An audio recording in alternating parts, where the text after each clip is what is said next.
All right. Welcome back.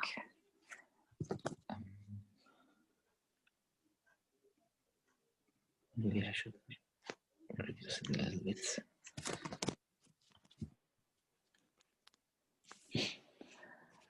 Okay. So we were discussing about the notations that we use for signals in general, and two-dimensional and multi-dimensional signals also.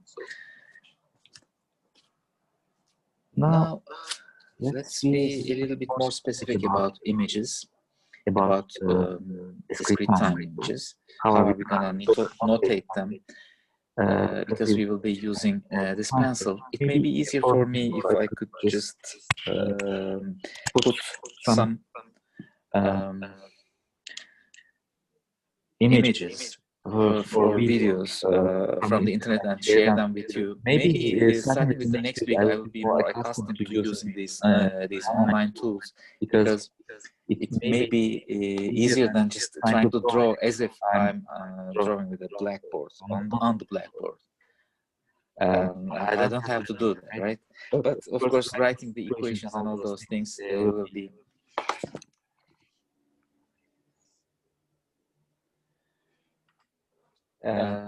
writing equations will be easier with a pencil. But otherwise, for example, the things that I'm just trying to do right now may be easier if I could use just some visuals, some presentations already available. I will search for them in the upcoming weeks to be more precise. So what are the basic 2D discrete time signals? What are the basics of that? When you increase the number of arguments from one to multiple dimensions, some of the definitions become awkwardly interesting. For example, how can you really define an impulse? Let's say the impulse in 2 dimensions, a discrete time impulse I'm talking about, delta of n1 and n2. This could be notated as an impulse. If you write it like this, what we are going to understand from this is that it is actually corresponding to a unit sample, or even a point. What do we mean by that? On the axis of n1 and n2 with a grid like this. Okay. I am trying to draw a fictitious grid, but I should have a grid already available as a for sort of a paper in another application. Maybe I will use it next time. The unit sample point corresponds to this point, and it's consistent of a single point. It is an impulse, but in 2 dimensions, we can come up with so-called line impulses as well. Sorry, your voice is doubled. Excuse me? Your voice is doubled. There is 2 sources for your voice. Yeah, there are 2 of me. Yeah, could you mute one, because there is a tools. I see. Have I not muted? I'm sorry about that. Okay, thank you. I think it's okay now. Yes. I was using one of them as the tablet for writing, but yeah, I see its mic was open. Sorry about that. I think now it's clear. So we have also line impulses. A line impulse can be imagined as a 2-dimensional function having only one argument, like delta of, let's say, n1. This is also an impulse, but it's a line impulse, and an impulse is defined to be 1 whenever the arguments are 0, and it's 0 otherwise. That's the definition of an impulse, right? So whenever n1 is equal to 0, it gives you 1. For all other cases, it gives you 0. When is n1 a 0? Whenever n1 is 0, it's a 1, this impulse function. n1, n2. n1 is, for example, here it is 0, so we have 1 point here, but n1 is 0 for other values of n2 as well, like this, this, this, etc., all the way from n2 from minus infinity to plus infinity. But others, they are zeros.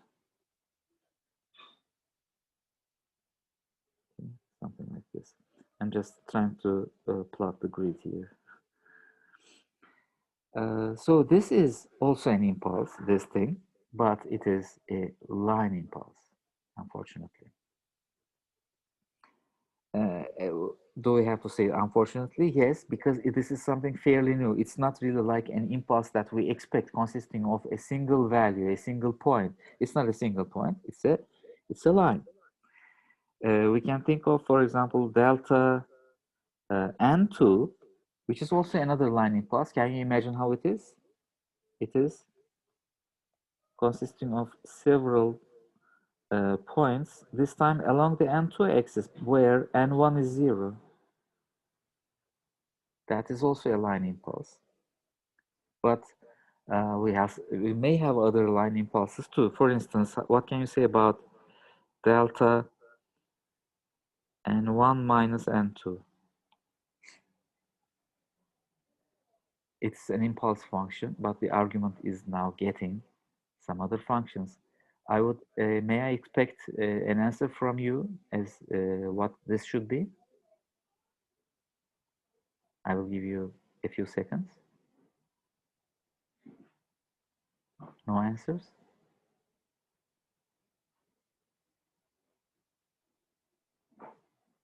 How about the slightest effort to answer my question here? What does this delta n1 minus n2 look like?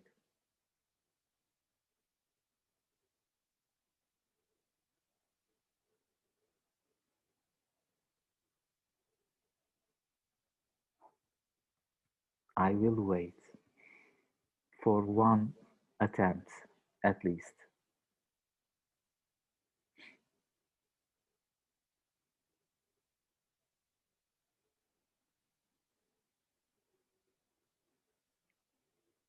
Because if I don't get a response, I will feel like I may be disconnected right now because I'm having no feedback.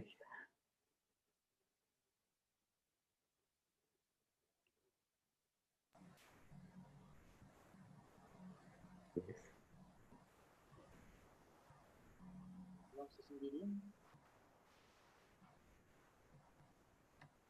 Is anybody talking? It's the shifting version of the line impulse. It's a shifted version of the line impulse. Yes, it may have some shifts for some parts, but remember the definition of an impulse. An impulse is 1 whenever the argument is 0. So this is also a 1 when the argument is 0. When is it 0? Let's write it.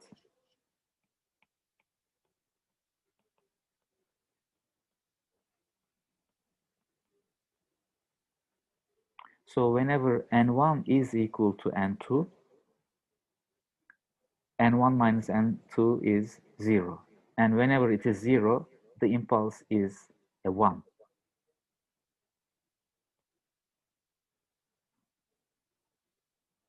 So on the n1 and 2 axis, it is 1, for example, when n1 and n2 are both zeros, because then n1 minus n2 is 0.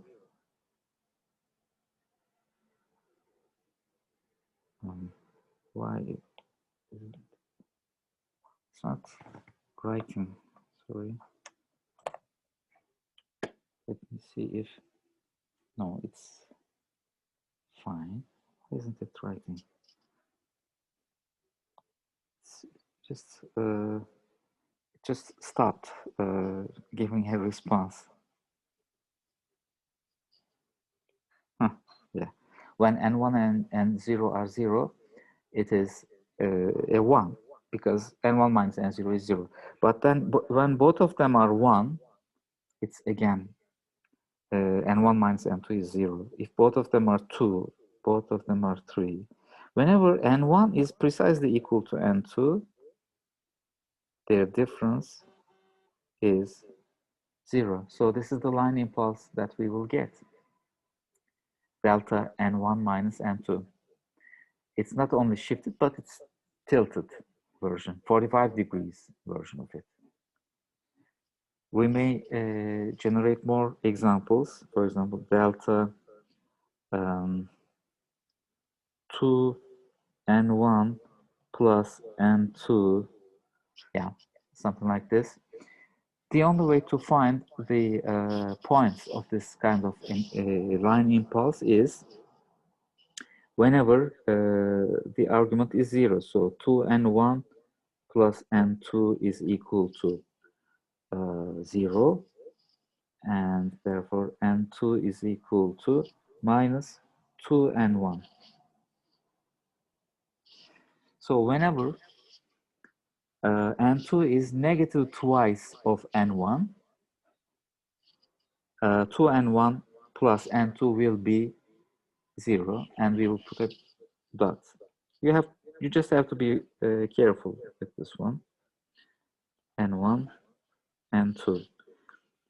For instance, when n1 and n2 are both zeros, 2n1 plus n2 is a 0, so this point is included. Let's say n1 is 1. Then what is n2? It is minus 2. So n1 is 1, n2 is minus 2, is here. So we put this point here. And when n1 is 2, then n2 is minus 4, which makes a point here. And similarly, it goes on this way and this way. So as you see, it's like a line. Of course, those dashes are not the points of interest. The points are the black circles that I have drawn. Like some negative angled line that we may have. Of course, these are the easy examples that I usually give, but in more complicated questions, it can even become even more complicated. Like inside it, you have delta sine n1 plus cosine n2, for instance, which means sine of n1 or 2 pi n1. We need some 2 pi here, because for integers the sinusoids just don't get along very well. Sine 2 pi n1 over 8 plus cosine 2 pi n2 over 8 is equal to 0. So you have to solve a trigonometric equation to find when that summation gives you a 0, and at those points of n1 and n2 you put dots for the impulse. So this is the first basic signal, which, as you see, is already different from the impulses that we have for one-dimensional signals. For one-dimensional signal, it's very simple. It's just that on the horizontal axis of n, there is a single impulse, one sample, a discrete impulse. This one, however, is, as you see, making lines. Now, the second basic signal that we may have is the unit step.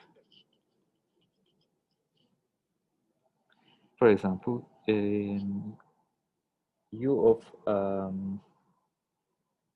let's say, N1 and N2. First, start with that one. N1 and N2. This unit step is 1 whenever its arguments are greater than or equal to 0, and it's 0 whenever the arguments are negative. It's like in the one-dimensional case, the unit step function that we know is this. This is the unit step, right? In 1D. But in 2 dimensions, it works like this. On N1 and N2, we have the positive quadrant for both N1 and N2 whenever they are positive, which means this point, positive and or 0, greater than or equal to 0. So this quadrant, the first quadrant, makes the unit step.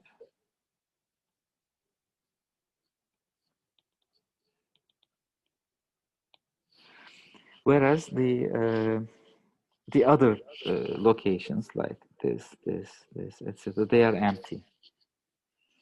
This is the unit step.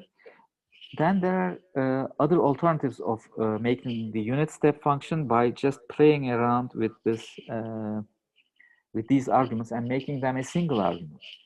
For example, again, let's ask the question, or this time let's think of it. Yeah, let's start from the same examples. U of, let's say, N1 for the same 2-dimensional signal of axis N1 and N2.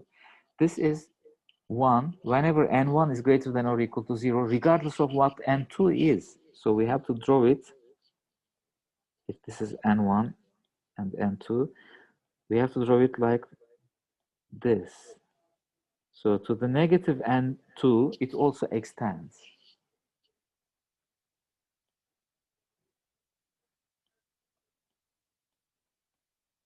So these are the full points. So it is actually the right half plane. The right half plane is U of N1. Conversely, U of N2 is the upper half plane.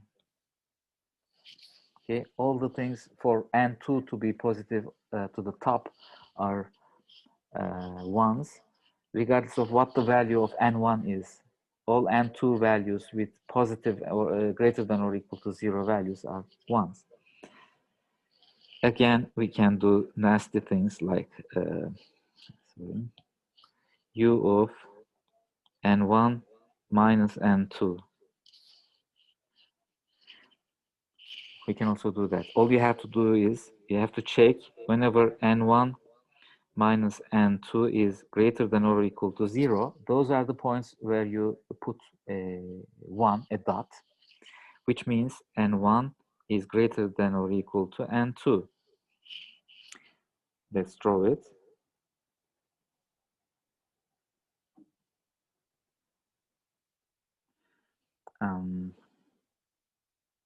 N1, N2. N1 is equal to N2 was a line of 45 degrees. We have previously done this.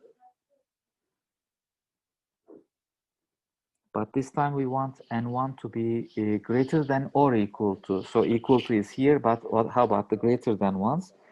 They are, I think, all the places, all the points towards this part.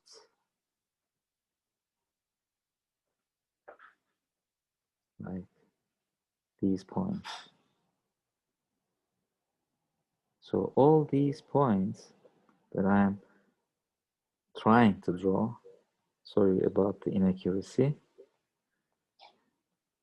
So everywhere towards this direction is ones.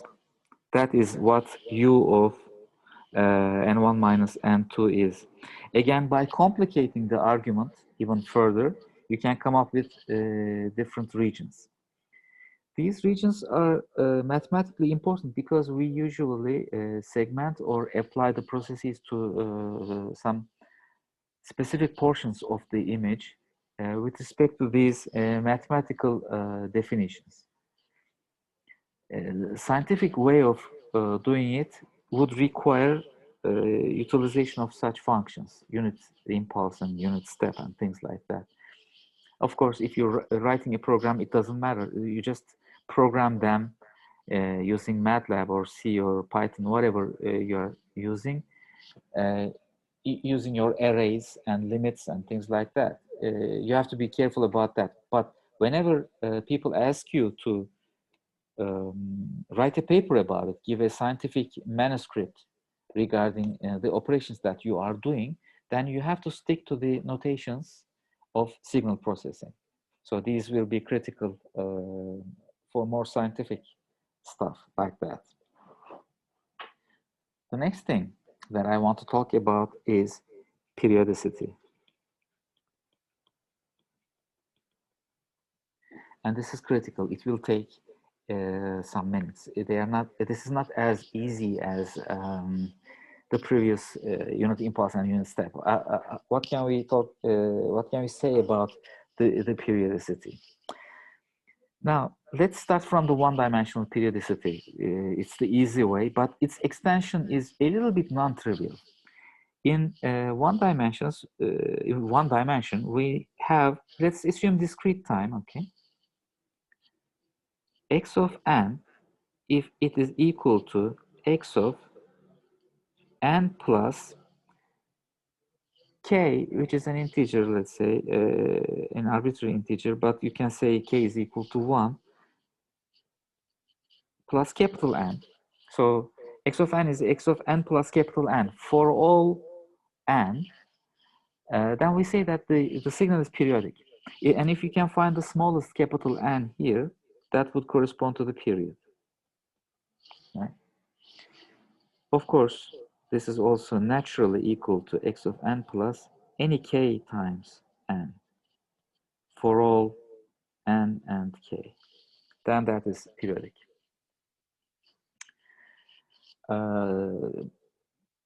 And we can plot some periodic signals in discrete time. For example, these, oops, what happens?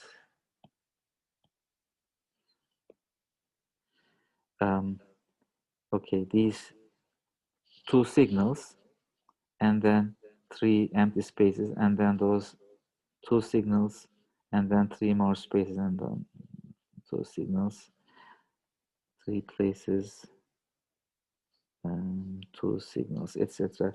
To the right and to the left. It goes on like this.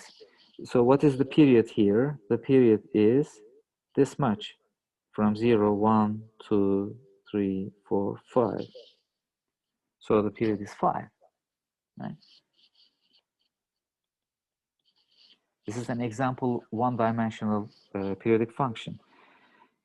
Let's start by trying to draw some two-dimensional periodic function. Let's try to draw an easy one. These 4 pixels, I'm looking from the top. This is N1, this is N2. Let's say that these 4 pixels have some values. They may be equal, or they may correspond to a value, A, B, C, D, 4 values.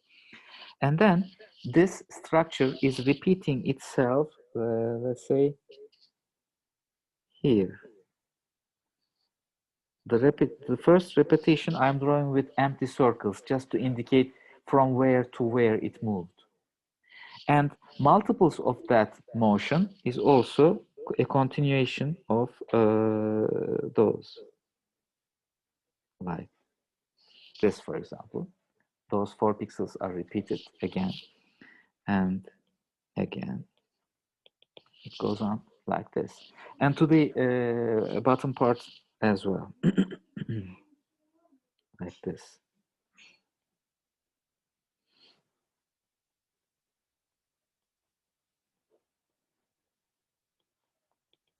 It's going that way. So what can we say about the period here?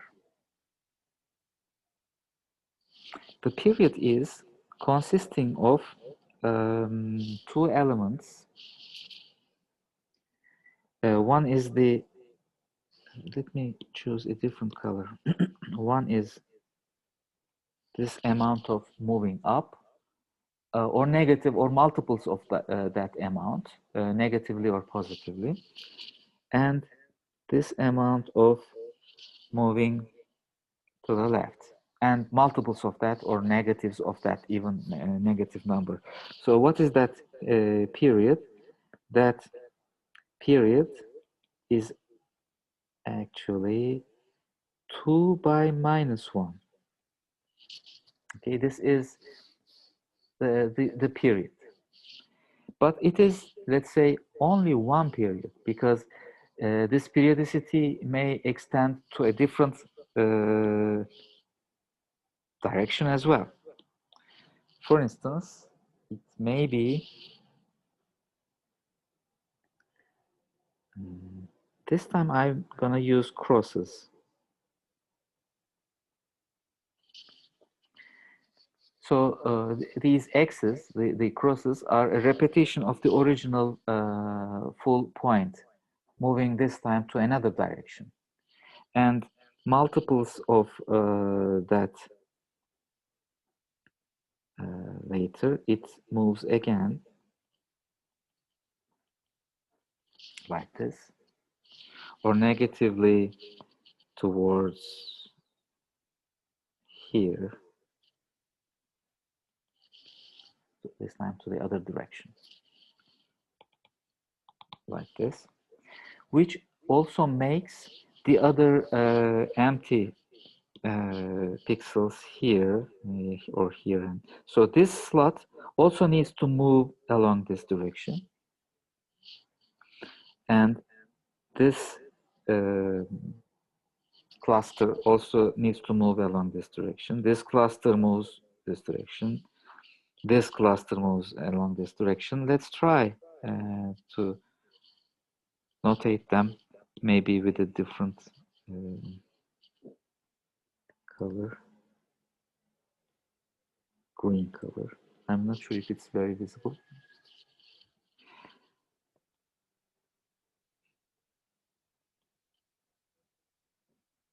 Like this, or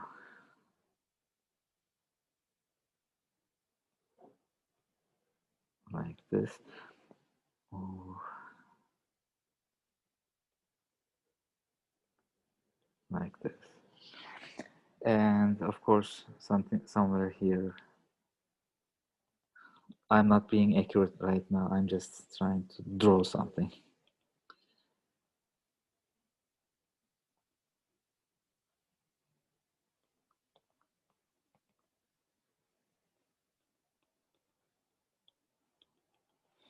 So basically, I'm trying to draw something along this direction, this one, etc. as well. What is the period of that one, of the cross way of making variation? It is this time n is equal to the right hand side, you move by 1, 2, and 3. So it is 3, and you move up by 1. So this is also a period of this two-dimensional periodic tiling, and the overall period requires both of these two periods. Each period is a vector over here. So let's call this one n1 and this one n2, sorry.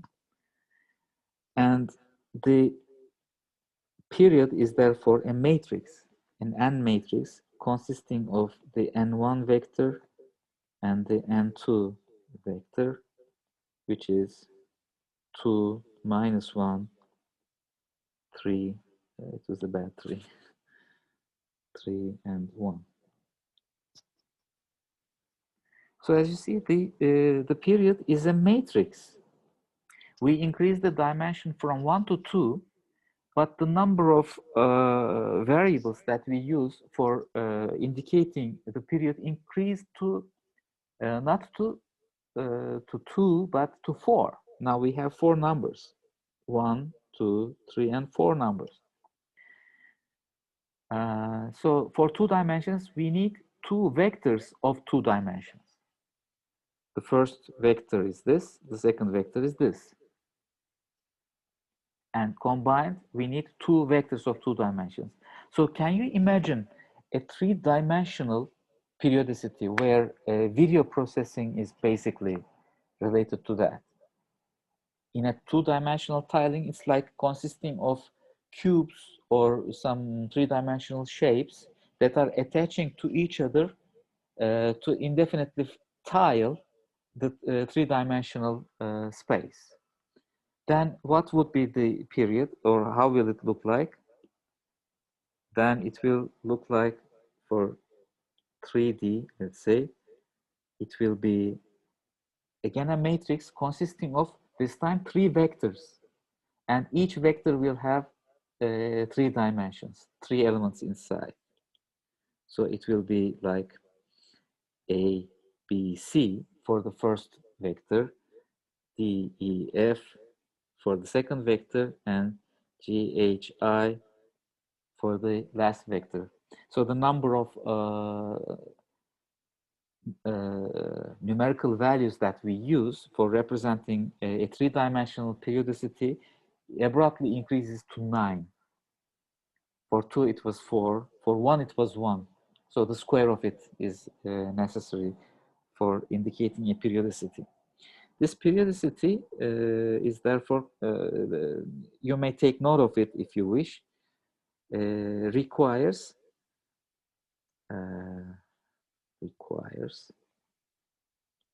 n vectors, each with size n, for an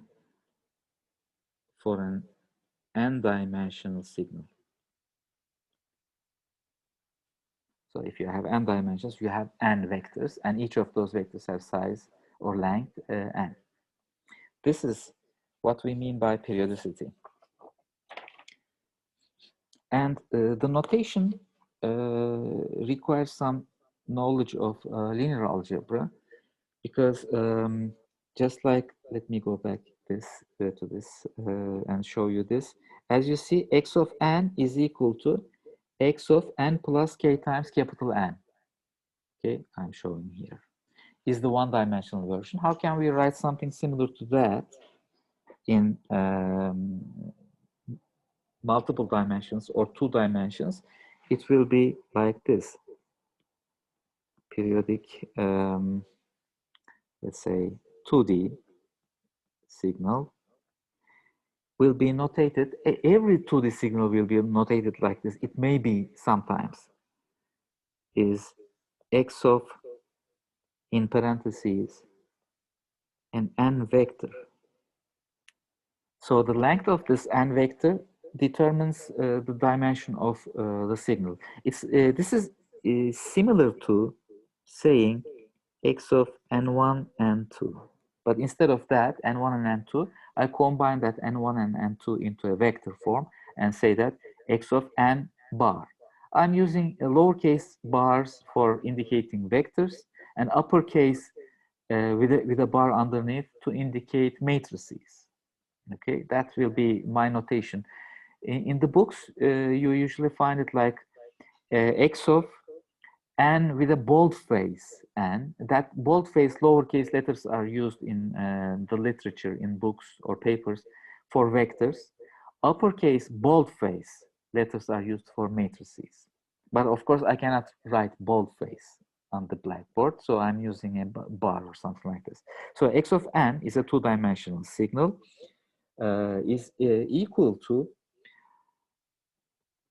x of n plus k times n, if you remember from the first 1-dimensional signal. But here we have to write it differently. Plus the n matrix times an integer r vector. So this is a matrix vector multiplication. It's like multiplying the period n with an integer k. Instead of integer k, now I'm using an integer r, but it's in the form of a vector. And the vector elements just need to be integers, from minus infinity to plus infinity. And this n matrix is the period matrix. Okay. Normally, of course, you can say that this R is 1 and 1. Sorry, I have to. Yeah, it can be 1 and 1. It can be 1 and 0, 0 and 1, regardless of whatever you may have. This multiplication here must produce you a vector, because the previous one here, this one, was a vector, and you can add, let's say, a 2 by 1 vector, a column vector, only with another column vector. So they can commute with one another. You can add these two. A notation that I have to indicate is any vector, let's say A with a bar, is a column vector.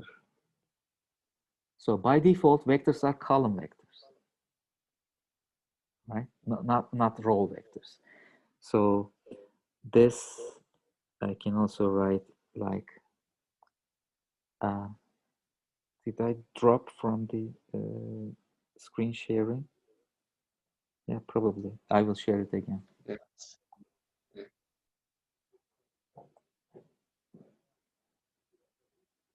Okay. Now I think I'm starting again. All right. So the notation that I used as x n bar is actually meaning this.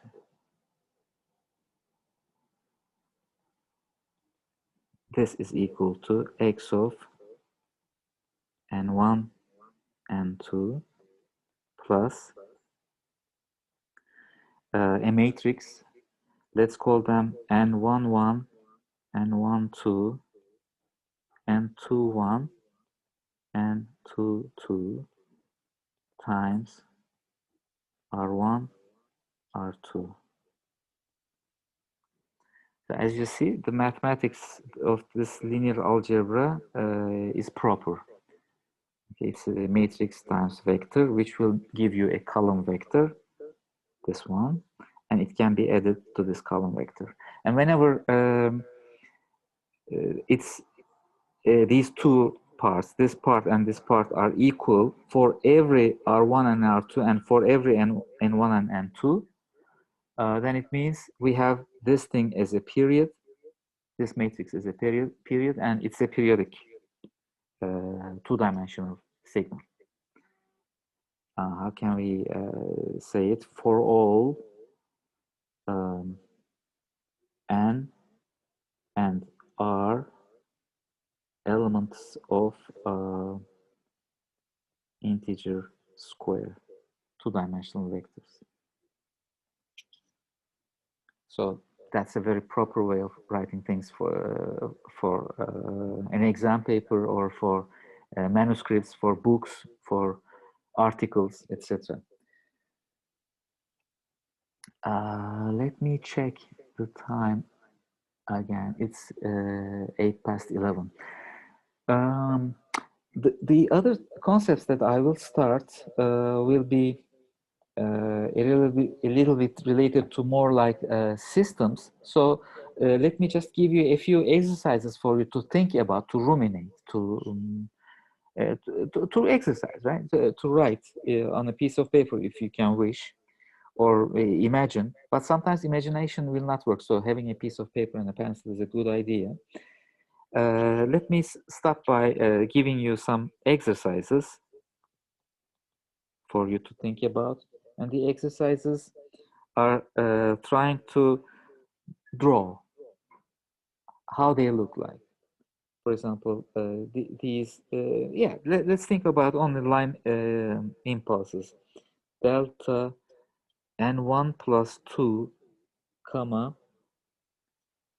n2 minus 3 plus, whenever you see two impulses, you just put them on top of one another. And you have to be careful about whenever the coordinates of one of the impulses matches with the other one, it means the value over there is 1 plus 1, which is 2. Or if there are multiples of things coming together, their intensity goes up. It may be 2, 3, 4, etc. You just have to be careful about that. But if the coordinates do not match, then it means it's just drawing lines. Plus delta n1, comma, minus n2 plus 2. You may want to draw this for these two impulses separately and then try to superpose them on top of one another. The second exercise that you may start thinking about is delta n1, which we know, times u of n1 and 2. Whenever you see a multiplication of two such functions, it means pointwise multiplication on every coordinate of n1 and n2. Okay? It's not like a vector matrix multiplication or anything like that. It's just these two signals, delta n1 and u of n1 and 2, and point by point, you just multiply every value. And if one value is multiplied by 0, of course, it becomes 0. This is an easy one. That was an easy one. Of course, you may start thinking about functions now.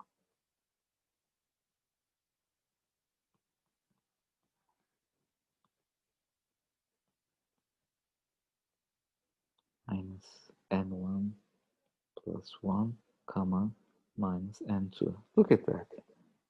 It's a multiplication of three functions. The first function here, this one, is an exponential that is decaying along the positive n2 part. Positive n2 is upwards, so it's decaying towards up, but it's increasing or growing to the towards the negative n2, because 1 over 2 to the power negative is becoming larger and larger for more negative n2. But then you are just, it's like with a knife, you're slicing a two-dimensional surface of 1 over 2 to the power n2, which looks like this. And then you are slicing it diagonally with a minus 45 degrees with delta n1 plus n2. Delta n1 plus n2 is a line impulse with minus 45 degrees because n1 is equal to minus n2. And the other one is a unit step that is folded in both n1 and n2, and then shifted a little bit. You have to be careful when exactly u of minus n1 plus 1, comma, minus n2 is 1 and 0. You have to be very careful about that. For all places where minus n1 plus 1 is greater than or equal to 0, and minus n2 is greater than or equal to 0, this thing becomes 1, and otherwise it's 0. Confusing, puzzle-like things, but nevertheless, they are good exercises. And from this point onwards, we will continue with systems, two-dimensional systems. It's like the linear and time invariant systems that we know from signal sense systems for one dimension, but these are multiple dimensional systems. So let's not do that. Let's not start with these things. This is just an introductory lecture, the first week, because you will decide to add and drop. This is the add drop week. So people need to first understand what things are about, and accordingly they may decide to drop, or they may decide to add or enroll if they haven't already. That's why people are using this add drop week. People should be using this add and drop week. Sometimes they don't, but nevertheless, so this is an introductory lecture. The more serious mathematical concepts, two-dimensional Fourier transforms, two-dimensional Z transforms, and such things, two-dimensional sampling. for those of you who have seen digital signal processing, you should know that sampling and its Fourier transform counterpart is a headache. And imagine how much headache it will be for two-dimensional sampling, because the sampling intervals will be periodic with this kind of a period, matrix-wise. So the notations will be completely and totally vector matrix concepts. That's a headache. We will start with those things starting from next week, and we will continue. And by the time, by the week, as the weeks may evolve,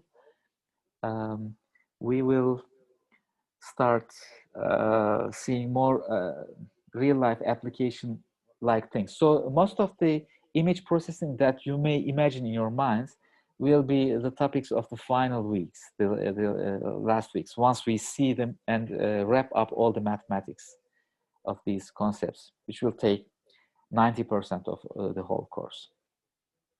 So this is what the course is about, and this is how it will work. I have to ask you again if you have any questions. Normally, of course, we should have 3 long hours, but we are doing 3 short hours. Starting with the next week, it may be like 4 short hours or something like that, if our energy may be sufficient, both for me and for the listener. For the listener, I agree that it's more difficult because you're in a passive situation and you cannot focus too much. Most of the students, I am very much sure, are doing multiple processes, like being on the social media, watching some Netflix series, playing a game, and watching the lecture, because the lecture by itself is very difficult to focus to for long minutes. And well, I can't do anything about that, and I sympathize with that. But still, I have to ask you if you have any further questions, or if you have any suggestions about how we can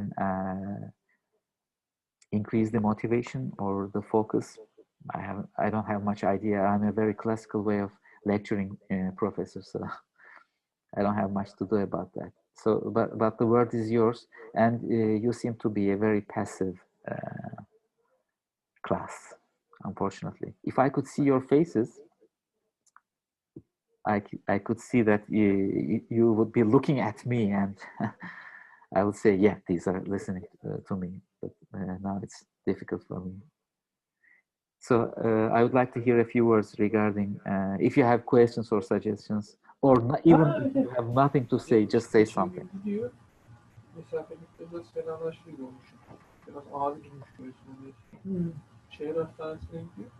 That wasn't what I expected. I was expecting some related things. I think that was noise that we heard from in ambient noise and environment noise.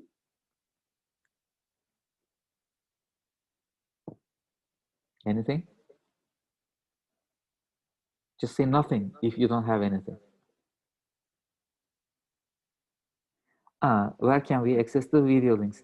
Some of you guys seem to be shy about talking. I don't know where you can access those videos, because I'm just recording them for the convenience. If I decide on putting them somewhere, I will do that. And you will certainly know. I will let you know. All right, if we don't have any further questions, we can stop. It's not 12 o'clock, it's good, because of the shorter lectures. Then we will meet next week at the same hour, 9. If we continue on doing shorter lectures, even 4 of them will still be quite short. So think until next week and tell me your opinions whether we can start at 9:30. It may be easier to wake up, have some breakfast, for those of you who are not working, because you guys could also be working, which wouldn't matter for you. Next week we will start at 9 o'clock still, and next week we will discuss whether we can start at 9:30 or not. Okay. Then see you until next week. I'm stopping the recording.